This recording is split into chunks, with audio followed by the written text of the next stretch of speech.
인도 언론 유라시아 타임즈는 인도가 국방력이 있어서 초강대국을 지향한다면 당장 한국과 이스라엘을 롤모델로 삼아야 한다고 권고했습니다.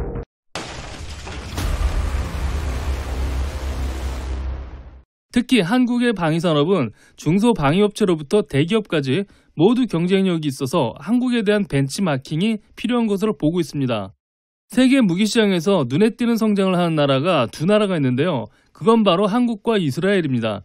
이들 두 나라가 현재 주요 무기 수출국으로 떠오르고 있다는 내용을 유라시아 타임즈가 전문가 칼럼에서 집중 조명을 했습니다.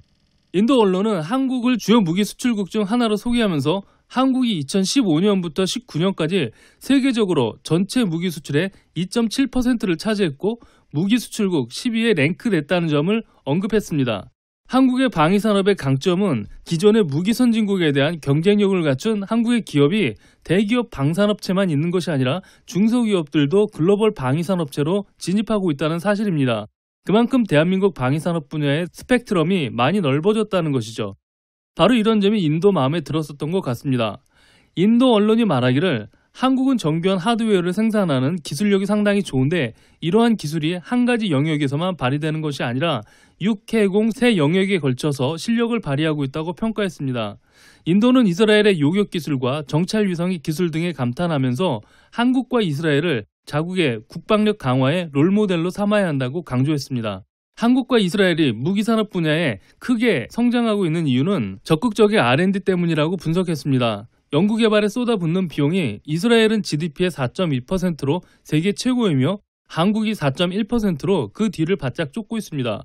인도의 모디 총리는 정부가 원하는 것처럼 중요한 무기의 수출이나 무기의 자급자족을 할 수 있는 국가가 되고 싶다면 이스라엘과 한국을 교훈으로 삼아야 한다면서 R&D에 더 많은 비용을 투자해야 한다고 강조했습니다. 참고로 인도의 방위산업 투자 비율은 국내 총 생산의 0.65% 수준으로 인도의 국방력 규모에 비해 연구개발 지출이 턱없이 낮은 것으로 나타났습니다. 우리나라의 방위산업이 긍정적이라는 사실은 인도 언론에만 나타난 것이 아닙니다. 미국 무역청 공식 자료에서도 한국이 방위산업 분야에서 상당히 전망이 있는 것으로 평가했습니다. 미국 무역청은 한국의 방위산업이 최근 들어 급격히 성장하고 있다면서 미국의 방위산업 표준에 맞춘 크고 작은 한국의 무기들이 아시아의 미국 동맹국가는 물론 유럽과 남미까지 공급망을 펼칠 것으로 전망하고 있다고 보고서를 발표했습니다. 이러한 성장세가 이미 한국을 세계 10대 무기 생산국으로 올려놓았다고 평가했습니다.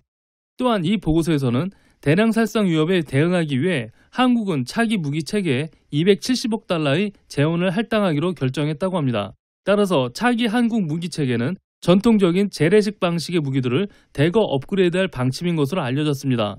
이러한 업그레이드에 대한 주요 항목으로는 다음과 같습니다. 첫째, 감시 능력 향상, 군사 목적의 위성, 중고고도 감시 무인기 등 성능 향상과 한국의 독자적인 감시 능력의 상승을 목표로 한다는 것입니다. 둘째는 미사일 개량 사업입니다. 현무, 해성, 타우루스 미사일 등 이런 탄도 미사일 능력을 향상시키기로 하였고요. 대한민국 영토에 대한 미사일 방어 강화 및 미사일 능력을 확장시키기로 했습니다. 좋은 예로 패트리어트 업그레이드를 하게 되고요.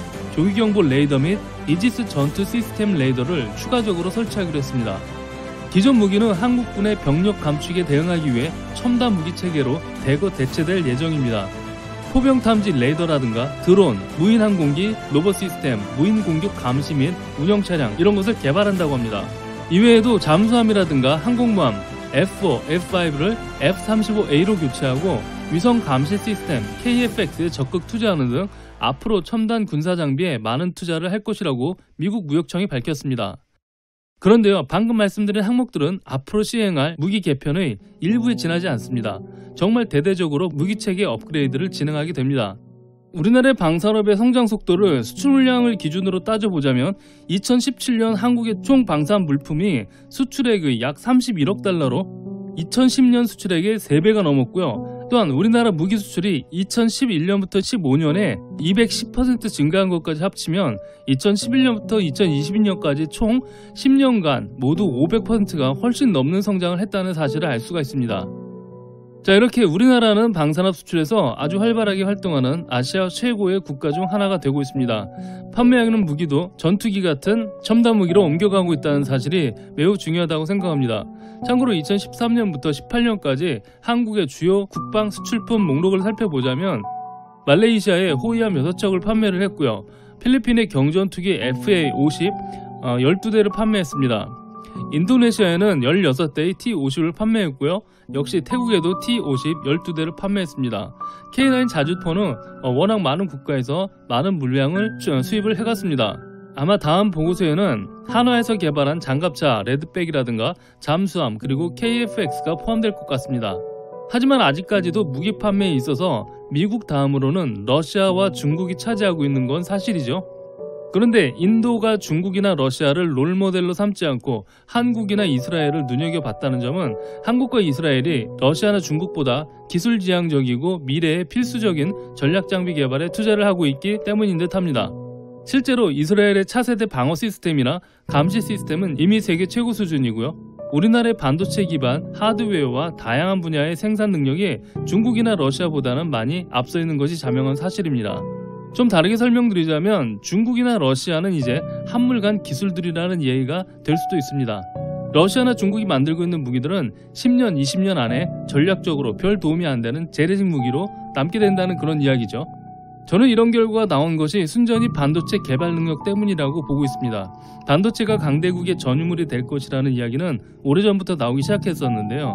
이제는 우리 눈앞에서 벌어지고 있는 현실이 된 것 같습니다. 우리나라가 반도체 패권 안에 들어가 있다는 건 정말 신이 내린 선물이라고 생각해야 할 것 같습니다. 한편 반도체 없는 중국은 어떻게 될까요? 네, 지난번 영상에 중공군이 한국군 상대로 하루도 못 버틴다 이런 영상 올려놓고서 사실 걱정을 좀 했었습니다. 왜냐하면 하도 우리나라 사람 중에 사대주의에 쩔어있는 사람들이 많아서 이거 괜히 올렸다가 욕만 먹고 핀잔 들으면 어쩌나 걱정도 했었습니다. 그런데 의외로 현실을 아시는 분들이 많이 계시다는 사실을 알고 좀 안심이 되더라고요. 하지만 아직도 중국이라면 무슨 거대한 대국인 양 착각하시는 분들이 적지 않은 것으로 보입니다. 물론 근거 없이 상대를 얕잡아 봐서는 안 되겠죠. 하지만 우리나라 일선 지휘관들 말처럼 상대를 과대평가도 말고 과소평가도 말고 그냥 현실을 냉정히 있는 그대로 보자, 이렇게 생각하고 접근하면 될 것 같습니다. 오늘 방송에서 알려드린 바대로 우리나라의 군사력 증강에 속도가 붙었습니다. 물량을 늘리기보다는 질적으로 향상시키려는 그런 모습이 보이고 있고요. 또 우리나라 방산업의 개발 범위가 상당히 넓고 또 미국 무기가 들어가는 곳이라면 한국 무기를 적용할 수 있다는 점을 보고서 왜 인도가 한국을 벤치마킹을 하려고 하는지 공감이 갈 수밖에 없더라고요. 인도가 참 영리한 것 같아요. 세계 군사력 순위 중공이 3위고 우리나라가 6위입니다. 중공은 지금 반도체 수급이 막혀 있어서 첨단 무기를 새로 개발하기가 힘든 상황이거든요. 지금 같은 상황이 지속이 된다면 우리나라가 중공을 따라잡는 것은 이제 시간 문제라고 생각을 합니다. 러시아도 마찬가지예요. 러시아의 아날로그식 무기체계 또한 얼마 못 가게 될 것 같습니다. 우리나라가 여차저차 해서 통일을 하게 될 무렵에는 아마 동북아의 진정한 강자로 떠오르는 것 아닌가, 그런 생각이 듭니다.